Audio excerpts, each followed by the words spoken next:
Terima kasih kerana memilih channel ini. Sebelum kita mulakan video ini, sila pertimbangkan untuk menekan butang like, share dan subscribe dan aktifkan butang lonceng anda agar anda sentiasa mendapat info-info percuma pada setiap hari dari channel kami. Dan tinggalkan komen anda kerana komen anda amatlah dihargai.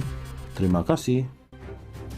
Tan Sri Muhyiddin Yassin hari ini berkata, dakwaan wujud cubaan, merasuah, Duli Yang Maha Mulia yang di-Pertuan Agong adalah suatu fitnah jahat yang keterlaluan serta tidak dapat diterima akal. Pengerusi Perikatan Nasional PN itu juga memberitahu dia yakin pihak yang membuat kenyataan tersebut sudah melakukan kesalahan yang berat mengikut Akta Hasutan 1948. Tuduhan bahawa Perikatan Nasional PN cuba merasuah Duli Yang Maha Mulia yang di-Pertuan Agong sebanyak RM1 bilion untuk menjatuhkan kerajaan adalah satu fitnah melulu yang jelik, keterlaluan dan tidak masuk akal. Fitnah jahat ini disambut pula oleh beberapa tokoh Pakatan Harapan PH termasuk yang berjawatan dalam kerajaan katanya melalui satu kenyataan.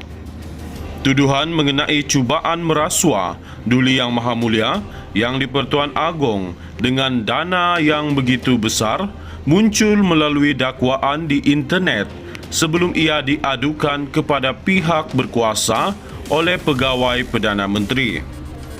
Dikatakan dana itu ditawarkan kepada pihak istana bagi membolehkan kerajaan perpaduan dijatuhkan untuk diganti dengan sebuah kerajaan yang baru. Beberapa tokoh di luar kerajaan dikaitkan dengan dakwaan tersebut, termasuk Ketua Pembangkang Hamzah Zainuddin serta bekas Perdana Menteri Tun Dr. Mahathir Mohamad. Malah, Tun Dr. Mahathir Mohamad mencabar pihak terbabit agar membuktikan dia terbabit dalam langkah tersebut. Bagaimanapun, kedua-dua mereka menafikan tuduhan tersebut. Tan Sri Muhyiddin Yassin berkata, Pakatan Harapan PH dan pihak yang berkaitan dengan parti itu tidak sepatutnya mengheret pihak istana dalam fitnah politik yang amat jahat dan kotor itu. Janganlah memfitnah orang lain semata-mata untuk menutup pekung kelemahan dan kegagalan diri sendiri, katanya. Pada masa sama, bekas Perdana Menteri itu turut menyentuh mengenai pertukaran kerajaan yang tersedia ada mengikut perlembagaan negara. Katanya, sesebuah kerajaan boleh dibentuk sama ada melalui pilihan raya atau di luar pilihan raya, iaitu apabila atas apa jua sebab Perdana Menteri meletakkan jawatan. Peruntukan perlembagaan ini mestilah dipatuhi dalam menentukan sebarang pembentukan atau pertukaran kerajaan, katanya lagi. Tan Sri Muhyiddin Yassin hari ini berkata, dakwaan wujud cubaan, merasuah Duli Yang Maha Mulia yang di-Pertuan Agong adalah suatu fitnah jahat yang keterlaluan serta tidak dapat diterima akal.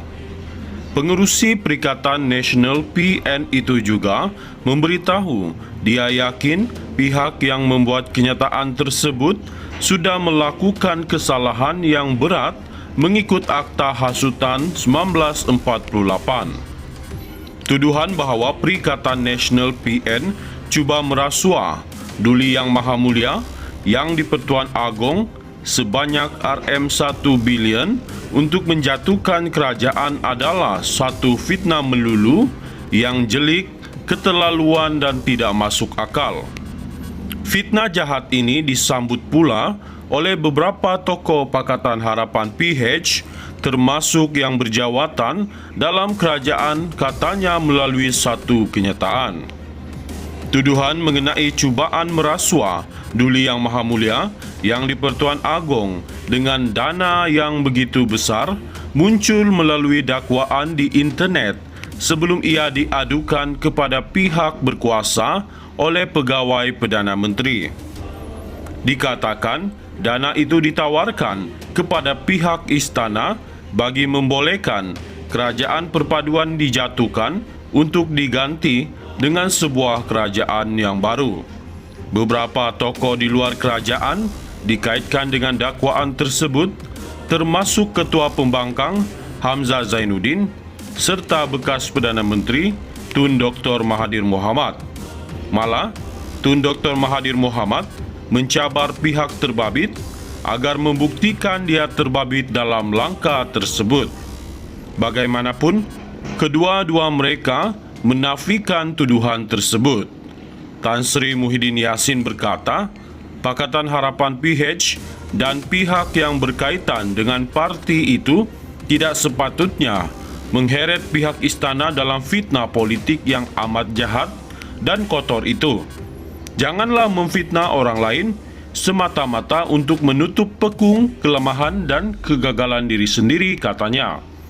Pada masa sama, bekas Perdana Menteri itu turut menyentuh mengenai pertukaran kerajaan yang tersedia ada mengikut perlembagaan negara.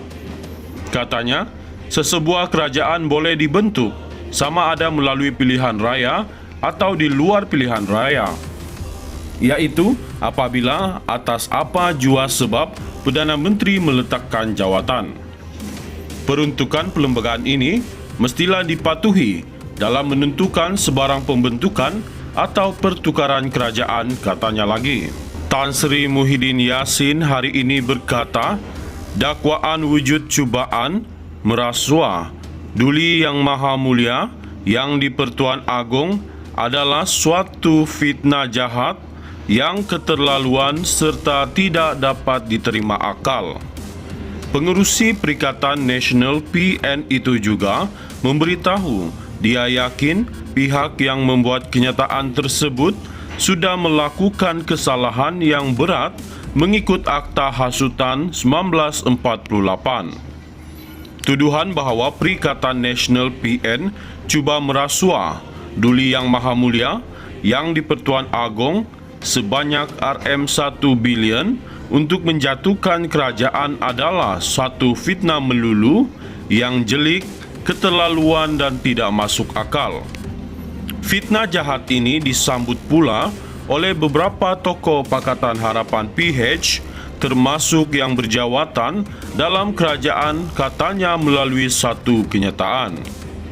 Tuduhan mengenai cubaan merasuah Duli Yang Maha Mulia yang di-Pertuan Agong dengan dana yang begitu besar muncul melalui dakwaan di internet sebelum ia diadukan kepada pihak berkuasa oleh pegawai Perdana Menteri. Dikatakan dana itu ditawarkan kepada pihak istana bagi membolehkan kerajaan perpaduan dijatuhkan untuk diganti dengan sebuah kerajaan yang baru. Beberapa tokoh di luar kerajaan dikaitkan dengan dakwaan tersebut, termasuk Ketua Pembangkang Hamzah Zainuddin serta bekas Perdana Menteri Tun Dr. Mahathir Mohamad. Malah, Tun Dr. Mahathir Mohamad mencabar pihak terbabit agar membuktikan dia terbabit dalam langkah tersebut. Bagaimanapun, kedua-dua mereka menafikan tuduhan tersebut. Tan Sri Muhyiddin Yassin berkata, Pakatan Harapan PH dan pihak yang berkaitan dengan parti itu tidak sepatutnya mengheret pihak istana dalam fitnah politik yang amat jahat dan kotor itu. Janganlah memfitnah orang lain semata-mata untuk menutup pekung kelemahan dan kegagalan diri sendiri, katanya. Pada masa sama, bekas Perdana Menteri itu turut menyentuh mengenai pertukaran kerajaan yang tersedia ada mengikut perlembagaan negara. Katanya, sesebuah kerajaan boleh dibentuk sama ada melalui pilihan raya atau di luar pilihan raya, iaitu apabila atas apa jua sebab Perdana Menteri meletakkan jawatan. Peruntukan perlembagaan ini mestilah dipatuhi dalam menentukan sebarang pembentukan atau pertukaran kerajaan, katanya lagi.